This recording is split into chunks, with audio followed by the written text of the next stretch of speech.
Oke, welcome to my channel. Selamat datang di channel saya.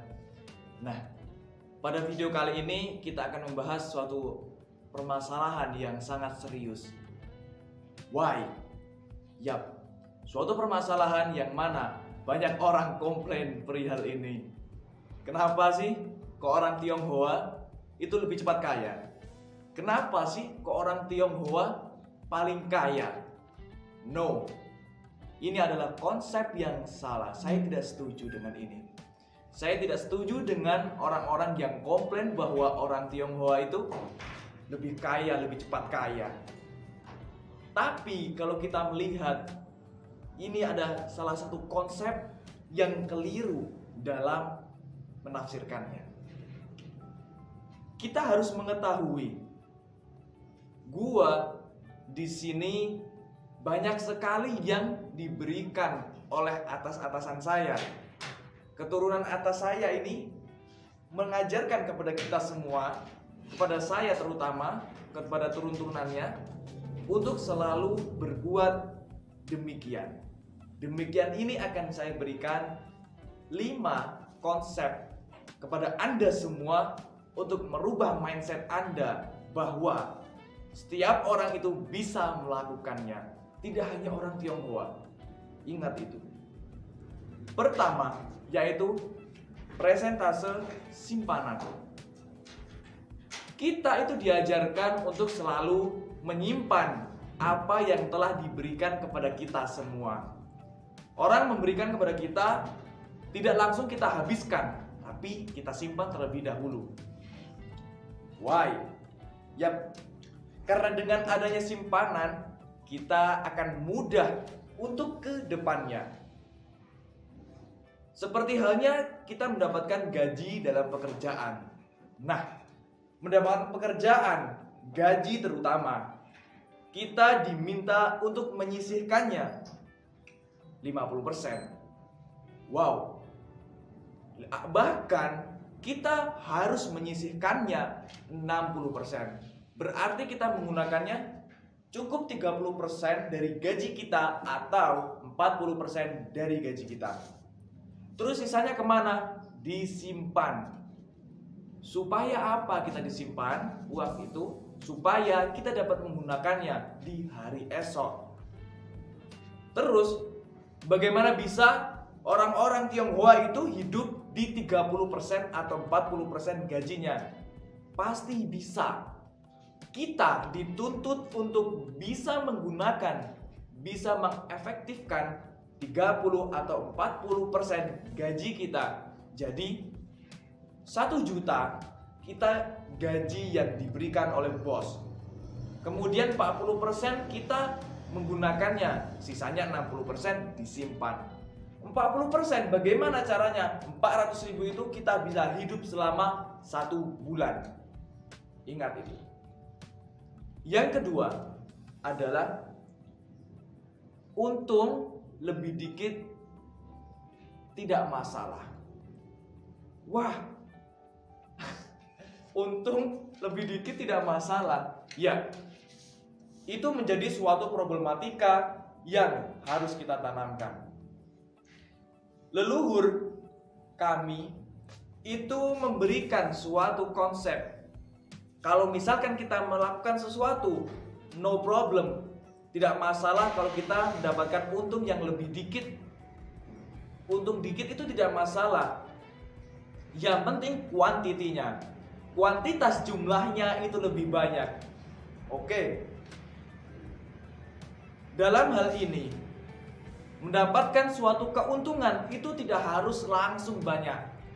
Barang dikit, keuntungan banyak itu akan sama dengan barang banyak, keuntungan dikit. Kita bisa melakukannya. Why? Ya, kenapa kita harus melakukannya? Karena dalam suatu kehidupan, dalam suatu pembelajaran, lu nggak bakal bisa kalau misalkan tanpa adanya klien. Ya, dokter, kalau Anda menggunakan harga yang relevan, ya pelanggan Anda akan jauh lebih banyak datang. Tapi ketika Anda seorang dokter, tapi menggunakan harga yang sangat tinggi, itu akan menyebabkan pelanggan-pelanggan Anda mengurang, akan menyebabkan pelanggan Anda turun drastis. It's okay. Yang ketiga, bukan membeli barang murah.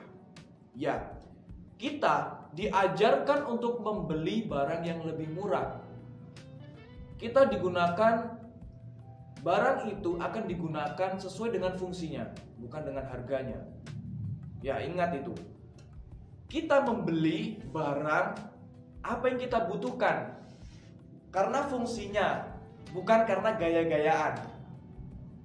Oke, kita pertama membeli suatu rumah. Membeli rumah itu begitu penting untuk kita karena kita akan menempatinya, kita akan meninggalinnya. Ya, terutama barang-barang yang ada di dalamnya. Pertama kita membutuhkan rumah terlebih dahulu, tapi untuk barang-barang setelahnya, it's okay, menyusul. Yang penting, teman-teman semuanya menggunakan sesuai dengan fungsinya, tidak sesuai dengan harganya. Karena kalau misalkan teman-teman semuanya di sini membeli barang tersebut dengan harga yang mewah, harga yang tinggi, kecuali kalau Anda semuanya sudah memiliki harta yang lebih, Anda semuanya mampu membeli, oke, tidak masalah. Tapi kalau misalkan Anda tidak bisa membelinya, cukup beli fungsinya dengan harga yang relevan di kantong kita. Itu nomor 3. Nomor 4 adalah haram untuk mengutang. Haram mengutang. Ya, ketika teman-teman tidak bisa membelinya, itulah fungsinya simpanan. Kalau teman-teman tidak bisa menggunakan simpanan, iya pastinya Anda mengutang. Tapi ingat, haram untuk orang kita itu menghutang untuk membeli sesuatu. Ya, jadi ketika teman-teman nih ingin mempunyai sesuatu, tapi ingat, ingin mempunyai sesuatu harus kerja keras. Harga hand sanitizer itu 50.000. Misal, ketika teman-teman tidak bisa membelinya, stop, nggak usah beli. Tapi ketika teman-teman mempunyai uang 100.000, beli sesuai dengan prioritasnya, beli sesuai dengan relevansinya. Apakah saya relevan untuk membeli hand sanitizer dengan harga 50.000 atau saya membeli hand sanitizer dengan harga 20.000? Yang mana kedua hand sanitizer itu memiliki fungsi yang sama? Ya, pikir, gunakan otak kita untuk berpikir. Belilah fungsinya, bukan beli harganya. Kalau cuma untuk gaya-gayaan untuk apa? Semuanya akan habis. Ingat itu. Yang kelima adalah investasi. Ya, kita sebagai keturunan yang satu garis itu diminta, diajarkan untuk berinvestasi sejak dini.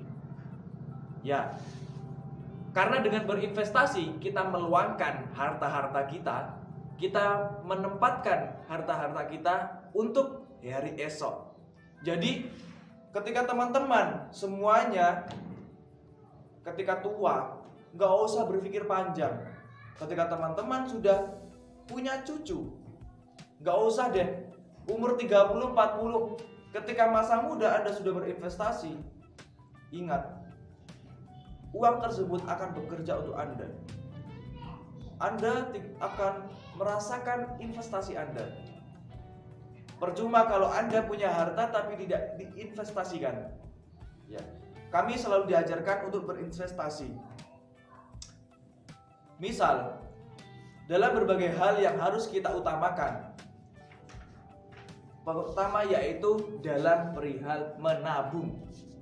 Investasi itu sebagai alat, sebagai aset. Jadi, ketika Anda memiliki tanah, memiliki rumah, itu digunakan sebagai aset. Ketika Anda membeli di harga sekarang itu 20 miliar. Oke. Tapi ketika 10 tahun ke depan berapa harganya? 100 miliar. Ketika Anda Anda membutuhkannya sesuai urgent. Ketika di rumah sakit ya urgent ini. Oke, pakai itu asetnya. Tapi ketika Anda tidak dalam keadaan darurat, jangan dipakai. Tetap kembangkan aset-aset tersebut supaya mendapatkan hasil yang luar biasa. Itulah 5 konsep yang diberikan oleh leluhur kami. Jadi teman-teman itu bukan hanya mengkomplain, kenapa kok orang-orang Tionghoa itu lebih cepat kaya, lebih mudah untuk kaya. Coba deh ubah mindset teman-teman semuanya. Sebenarnya semua orang di dunia, semua orang yang ada di Indonesia ataupun di dunia itu bisa kaya, tergantung mindset. Kalau misalkan ini telur, ibaratkan ini telur ceplok, telur bulat lah. Kemudian ini adalah sebuah gelas. Kita lepaskan, kita aduk. Ketika telur tersebut tidak diaduk, itu adalah otak kita masih fresh. Tapi ketika mindset Anda sudah berubah, tidak di jalan yang benar, diaduk, antara putih dan kuning akan bercampur. Dan itulah adalah otak Anda. Jadi perbaiki otak Anda dengan mindset yang baik, mindset keuangan yang luar biasa. Ini akan berdampak pada diri kita sendiri. Ingat 5 konsep dasar tadi, itu bisa dilakukan oleh semua orang. Terima kasih telah menonton video ini. Salam sukses.